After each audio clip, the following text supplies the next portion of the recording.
The American Medical Association says the U.S. faces a growing shortage of physicians, driven by population and demographic trends and burnout. The burnout is real. Almost half of all physicians in this country say they are burned out. Not tired, not stressed, burned out. The kind of empty where you're still doing the job, but you stopped feeling it a long time ago. And here is what nobody talks about. Most of them stay anyway because the loans are real, the lifestyle is real, the identity is real. And nobody ever showed them there was another option. Today, I have Dr. Ryan Mallory on the show, a good friend of mine, a cardiologist, one of the best at what he does. He used to work 70-hour weeks, and he was falling apart quietly the way most physicians do. Ryan didn't quit medicine. He didn't blow up his career. He built income that didn't require him to show up. And now he works 12 days a month. This is an honest conversation about a problem most physicians are living, but very few are talking about openly. Let's get into it. Ryan, welcome. Thanks, Arda. Happy to be on. I want to start with the moment most cardiologists would never admit they're struggling.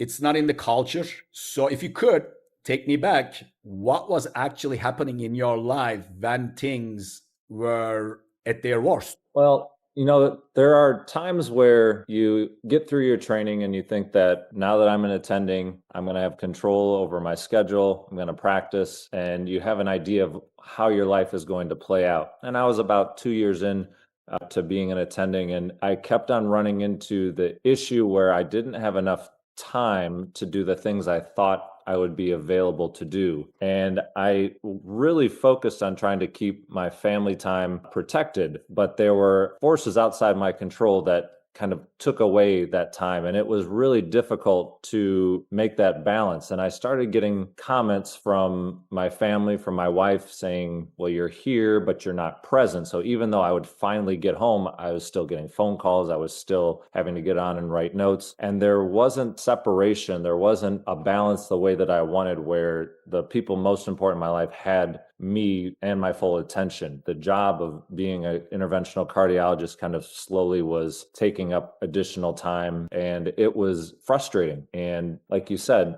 there would be weeks I'd work 70 hours a week, had weekend calls that were supposed to be to just come in and round in the morning, and they ended up I'd be there till 4 or 5 p.m. And I got to the point where I said, I'm a couple years into this, but this can't be how I live the rest of my life. There has to be a way to change. And so I started asking different questions of how can I still practice medicine, but keep this time protected? How can I take control of my time? Because that was a big sticking point, is the things that were taken away from my time with my family, I didn't have any control over. My schedule in clinic, procedures being added on, when things were being done, when I could take vacations. I had to answer to somebody else, and I didn't really have a lot of say in my practice, even though I was told I would be in charge of it. So all of that together made me start looking outside the box and saying, how can I make it so that I don't have to work and focus on achieving an income that I have to keep on working, and I can do what I want to do when I want to do it.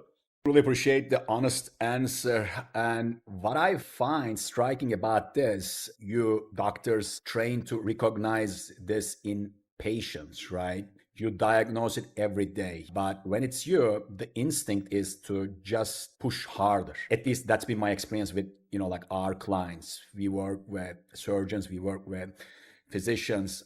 How long did you keep telling yourself it was fine? There was probably about half a year or so that I was like, we can get through this. If we just get to the next step, then things will be okay. If I just put in more time here and get to, get my clinic up and running, then things will flow more smoothly. But there's kind of that light at the end of the tunnel. You keep on pushing it off, and there's just a new problem that comes up, a new problem to solve, and it wasn't ending. And so I started talking to people that thought about medicine differently, thought about investments differently. Once I got that new outlook on how to structure your life, then things started changing for the better. Understood. And I think the dangerous thing, the thing that keeps physicians stuck, is that they tell themselves the answer is more money, work harder, earn more, and eventually it balances out. But that logic traps you, right? Because more money from medicine always means more hours in medicine. Did you Yeah. fall into that thinking too? Oh yeah, and it started during my training. I started out my cardiology fellowship being on call like constantly, and then the second year I wasn't on call as much, and I realized, wow, I have extra time, I can make more money, and so I started moonlighting, and so I started working overnights covering general medicine stuff. So I made more money, but I was now working just as hard and wasn't looking at the value of my time when I wasn't working. And in medicine, CME hospitals, they determine what you make, and so you're kind of capped at what you can do with your time. You can't really scale it. So you kind of have a exchange for your time. You get paid a certain amount of money, but if you want to make more, you have to work more traditionally. And it just wasn't working out. The math wasn't adding up. The sacrifice wasn't worth it, especially with how much I was being taxed in the highest tax brackets. Every additional dollar I made, almost half of it was going away from me. And so then it was it was frustrating because it's like I want to get out of my current situation, but putting more effort into it, which has worked to get through med school, to get through residency, to get through training, spend more time, work harder, and then get more skills, and then you get better. And it was hitting my head against a wall. It didn't work anymore. Got it.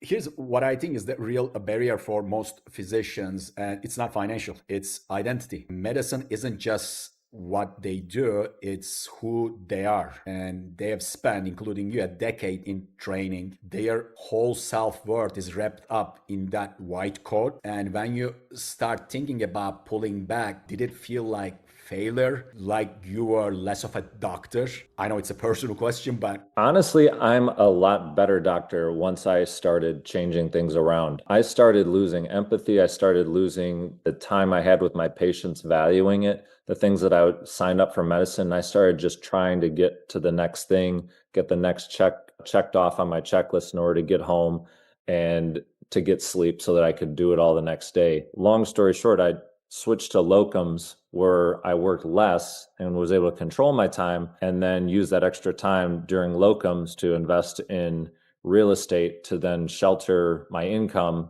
so that even though I was working less, I was making the same or more, and I became a lot more efficient.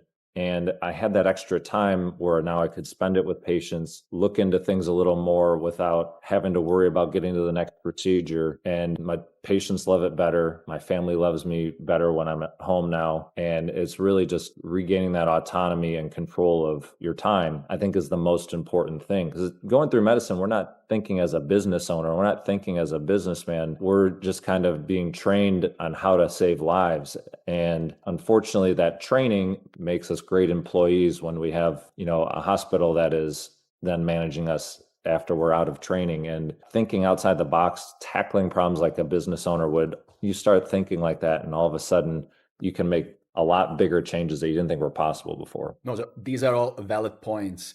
But let me point out one thing. And that guilt is real because physicians aren't wired to put themselves first. They are wired to push through, to sacrifice, right? That's literally what they are trained to do from day one of the medical school. How do you break a mindset that has been built over 10 to 15 years of training? Well, there are a couple of things that helped me break it. One, as you get older, you start seeing patients that are your age that are starting to have symptoms that they shouldn't have. I had a executive that was living a lifestyle very similar to me, coming in with chest pain concern. He was having a heart attack, and it's like you kind of look up and see myself in a mirror. If you don't take care of yourself, it adds a toll after a while. And so I think started to seeing people that I identified with that were now my patient rather than on my side of the encounter. And then as you grow a family, the priorities shift. You're not just focused on yourself. And when you're trying to put others first and make time for them to give them the best opportunities to live life, you have to be present for that. And it creates a struggle between your identity as a physician, as a parent. Sometimes those don't align, but I was determined to make it so that I could do both at the same time well, not have to sacrifice one for the other. Switching gears a little bit, here's something most physicians have never been told, and honestly, most CPAs aren't telling them either. A short-term rental property structured correctly doesn't just produce income. It can directly offset the W-2 hospital income a physician is already earning in the clinic. We are talking about a physician in the 37% tax bracket, potentially sheltering tens of thousands of dollars in a single year, legally, through something called bonus depreciation. Most doctors are putting money into a 401k, maybe some index funds, and calling it a financial plan. When you first understood what a short-term rental could actually do on the tax side, how did that change the way you looked at the whole opportunity? It changed how I structured my year and my lifestyle because I went into the year with a plan. I talked with my CPA. It was like, I have this income I want to invest into these properties, and this is the potential savings with bonus depreciation. And I said, okay, well, then I don't have to work as much. And we took like 7 vacations the first year. I put 2 properties in service, and I made 2/3 of what I normally do locums, but it was all tax-free. I sheltered my entire income. And so I just exponentially increased my availability and time and freedom because every dollar I made, I kept it all. And so I could have worked just as hard and made a ton more, but at that point in time, I was like, I value the time more, what I can do with that time. And I didn't think I was going to be able to take 3 weeks off until I retired. That was unheard of in my mind. Like, can't take more than 2 weeks off in a year because I only have like 5 as an employed physician. But I took off like a month in the summer and then all of Christmas break. It was engineering my life around what I wanted to do. It really, the tax savings helped me do that immensely without changing my lifestyle and my financial goals. Wow, just wow. And here's what I want physicians to hear in your story. You did not leave medicine. You didn't abandon your patients. You built something that gave you a choice. And that choice changed how you show up when you do practice. The income outside medicine didn't replace medicine. It protected your relationship with it. And that's the part nobody talks about. Yeah, I have a lot healthier relationship with medicine. I am excited to go back and see patients and do procedures where for a while I wasn't feeling that. So I think it's probably increased my longevity in medicine. I think I'm going to make more longer because I'm going to stay healthy, stay active, and stay interested. So it's, if anything, it's a catalyst to improve my medical career and my patient care. Understood. So let's talk about the path. You landed on the short-term rentals as the vehicle. And for a physician who's never thought beyond the 401k or maybe a stock portfolio, why real estate? Why this specifically? Well, with real estate, and a lot of times people are getting tax savings on real estate. They have to work enough hours to achieve something called real estate professional status, which is impossible to do as a surgeon or a physician. You have to work more hours than you do as a doctor. Very difficult to do, especially if you're working full time. So this loophole allows you to put in a lot less time to get the same tax savings. It just requires structuring that time effectively and having a plan going into it. But what I love about real estate is I'm buying a property, somebody else, my renters are paying down the mortgage for me. I'm creating passive income from the profit, and I get tax savings up front. So it's like triple dipping rather than just waiting for stock portfolio to grow until I'm 59 and a half and then I finally get to take out. I can take that tax savings and cash flow and I can make more investments to compound that, or I can change up how I'm living my life. And so there was an immediate impact. I didn't have to wait until I was retired to feel. And the interesting thing is, and you still practice medicine. You work 12 days a month. So this wasn't about escaping the profession. It was about escaping the trap of needing it to pay every single bill. So here's the question. What does a Tuesday look like for you now as opposed to what it looked like 3 years ago? I mean, it depends on, so I've structured it where I work a week at a time. And so if I'm working for, during the week, and I now travel. So if I'm at a busy place, I'm, working 10, 12 hours, but some Tuesdays I'm working 4 or 5 hours, and then I manage my own properties. And so I'm doing revenue management. I'm checking in with cleaners. I'm doing the stuff that, property managers do. But then I have time to work out. I make my own food. That's just, a baseline now. I have time to take care of myself. Now at Tuesday here, I wake my kids up at 6:50 this last Tuesday, got them ready for school, took them to school. I went to a bakery, got a pastry. I caught up on the Lakers game I missed the night before. And then I had a couple hours to myself while they were at school. I did maybe an hour or two of work for the short-term rentals that we own. And then I picked them up from school. I took my daughter to violin, took my son to martial arts, and then I put them to bed. I was completely present with my kids the whole day. And rather than getting in at 6:37, right as they're settling down, saying hello, and then, saying goodnight. Honestly, to me, that's the real definition of wealth, right? The more time, I can spend with my daughter personally, right? The more, kind of experiences, kind of we can create together, even, kind of going to the park or the, the playground or attending a birthday party that she wants me to attend. That's the, the definition of wealth, nothing else. There's only so many years that they think you're the coolest, most awesome person. I have an 8-year-old and a 5-year-old, so they want to hang out with me as much as possible. And, I want to extend that experience as much as I can. It's tough. I'm at the point in my career where you're supposed to be traditionally building and working harder, but then once you get to a point where you have time, your kids are grown up, and it's a lot of fear of missing out. So I'm able to be present for those moments now, and I want to continue doing that the rest of their lives. For the physicians listening to us, who is thinking, I don't have time for this, I'm already drowning, what would you say to them? I'd say that, you're going to pay for experience with time or investment. And so I think finding somebody that can help you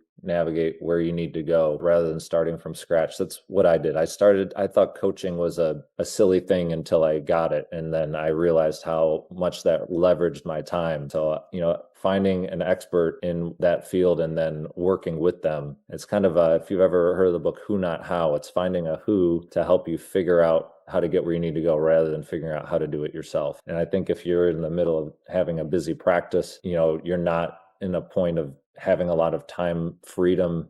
That's probably the best way to get started, is find that who and then go from there. My last question.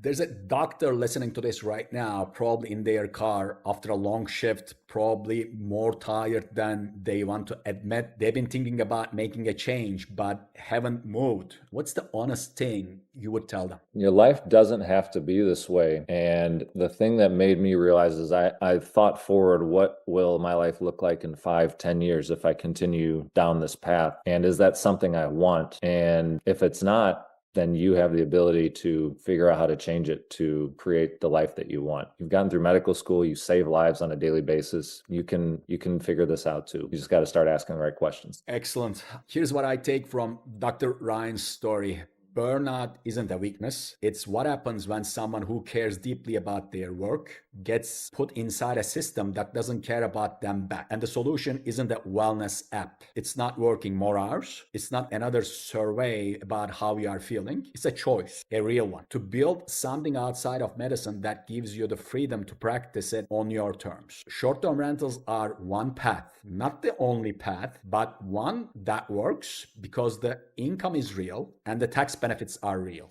And it doesn't require you to trade more hours for more money. Most physicians have no idea that a single property structured correctly can shelter tens of thousands of dollars in taxes they're already paying. That's not a loophole. That's the tax code working exactly the way it was designed to. If you're a physician and this conversation hit close to home, that feeling is information. Do not ignore it. Thanks for listening.